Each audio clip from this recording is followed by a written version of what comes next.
The 1933 Dymaxion Car was not simply another automobile from the Great Depression, it was Buckminster Fuller's radical three-wheeled teardrop vehicle that looked like a zeppelin on wheels and tried to function as a rolling house.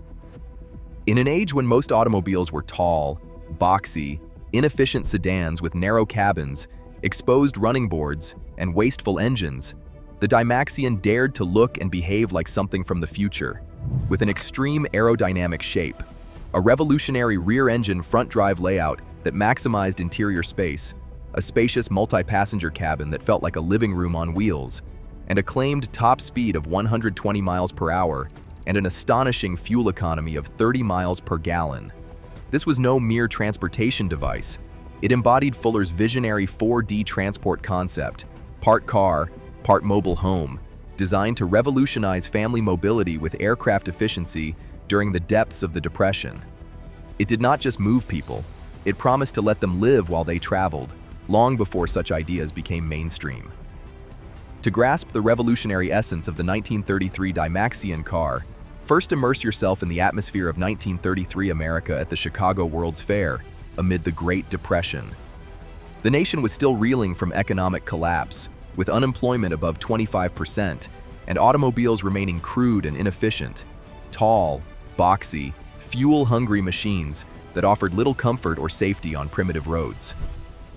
At the Century of Progress exposition, however, hope flickered in the form of futuristic exhibits promising a brighter tomorrow. The man behind the Dymaxion was Buckminster Fuller, a visionary inventor and architect obsessed with his Dymaxion philosophy of doing more with less. Already dreaming of geodesic domes and 4D living, Fuller collaborated with renowned naval architect Starling Burgess to translate his ideas into a revolutionary vehicle. The car's conception began with sketches in 1927 as an omni-medium ground taxi, inspired by the streamlined efficiency of airships and the perfect V formation of geese in flight.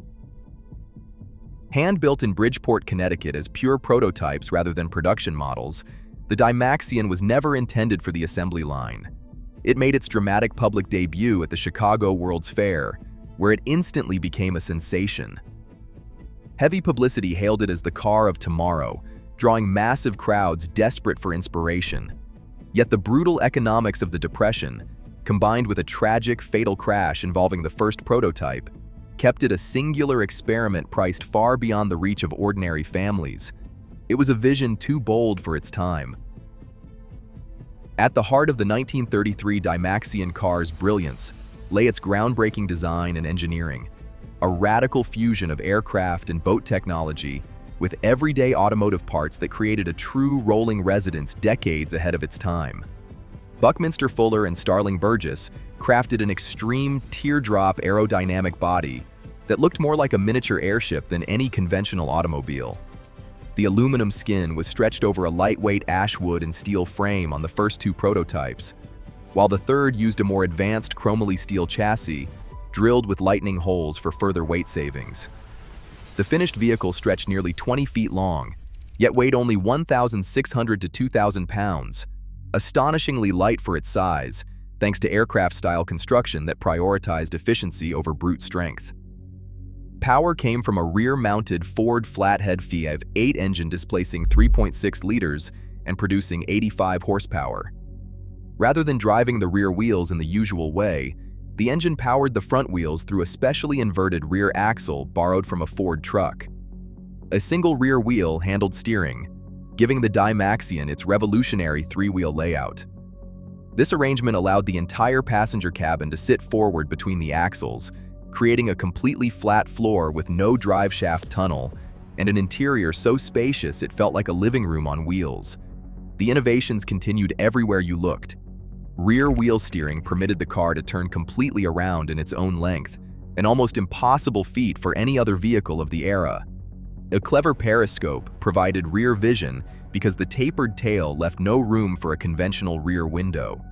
Suspension used transverse leaf springs all around for a surprisingly compliant ride, while aircraft-style cable controls delivered feather-light steering and shifting. The entire underside was fully enclosed and paneled to reduce turbulence, creating a clean, aerodynamic belly that sliced through the air with minimal drag. Performance claims were spectacular. The designers advertised a top speed of 120 miles per hour and fuel economy of 30 miles per gallon. Real-world testing showed slightly more modest but still impressive figures, around 90 miles per hour top speed, and fuel economy that remained far better than any contemporary sedan. The extreme aerodynamics delivered stability and efficiency at highway speeds, while the spacious cabin turned long journeys into comfortable, house-like experiences rather than exhausting ordeals. 3 prototypes evolved the concept rapidly. The first, built in 1933, proved the basic layout, but suffered from the fatal Chicago World's Fair accident. The second refined handling and stability, and the third, completed in 1934, incorporated a more polished chromoly chassis, improved cooling, and even better interior finishes, bringing the vision closest to production readiness. Every engineering choice served the same audacious purpose: aerodynamics for efficiency, stability, and safety, the rear engine front drive layout for maximum interior space and house-like livability, and lightweight construction for revolutionary economy.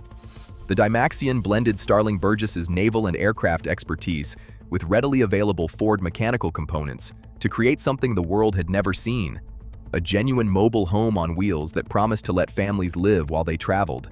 It was never just a car. It was the future trying to become a house, built in an era when most people could barely afford 4 walls on solid ground. Beyond its revolutionary engineering, the 1933 Dymaxion Car's true legacy unfolded in its operational life. It was marketed and demonstrated at the Chicago World's Fair as the ultimate safe and efficient living room on wheels for long-distance travel. Crowds watched in awe as the teardrop shape glided silently through the fairgrounds, proving Fuller's promise of aircraft-like comfort on the road. Owners and dignitaries, including a French government minister, took the prototypes on high-profile publicity tours across the United States, showcasing its whisper-quiet cruising, near-miraculous maneuverability that allowed U-turns in its own length, and a cavernous interior that turned every journey into a civilized, house-like experience. Despite the eye-watering price and the lingering shadow of the tragic 1933 crash scandal that damaged public trust, those real-world applications stood as powerful proof of Buckminster Fuller's vision. Production was strictly limited to exactly 3 hand-built prototypes, constrained by the immense cost of custom construction and the brutal economics of the Depression. Yet each car became a rolling advertisement for a revolutionary future of mobility, one that dared to replace a stationary house with a home that could travel anywhere the road led. The Dymaxion Car's fate was sealed by its extreme rarity. Only 3 prototypes were ever built. The first was destroyed in the tragic 1933 Chicago World's Fair crash, later repaired, and years later consumed by fire. The third prototype was scrapped in the 1950s when its owner no longer needed it. Miraculously, the second car survived, abandoned on a Midwestern farm before being rediscovered and saved. One original Dymaxion still exists today as a priceless artifact, carefully preserved in private or institutional care, and occasionally displayed at major concours events. Faithful replicas, including the superb example at the Lane Motor Museum, allow new generations to experience its revolutionary shape and are frequently exhibited around the world. Yet the Dymaxion's true legacy far exceeds its physical scarcity. It proved that extreme streamlining, efficient interior packaging, and genuine mobile home concepts were possible decades before minivans, recreational vehicles, or modern aerodynamic cars embraced the same ideas. Its bold vision echoed through later designs despite commercial failure. In the end, the 1933 Dymaxion Car stands as a singular, brilliant experiment in turning a car into a house of the future, one audacious vision that dared to let families live while they traveled. The 1933 Dymaxion Car endures as a testament to visionary engineering that dared to merge aviation, efficiency, and domestic living, proving that bold individuals could reimagine the automobile as a home. In 1933, it imagined the future of family mobility long before it became reality, showing that true innovation can arrive ahead of its time and still reshape how we live on the move. If you value rare machines that challenged conventions and pushed the boundaries of what vehicles could be, do not forget to subscribe and stay with the channel. Stories like this remind us that the future is often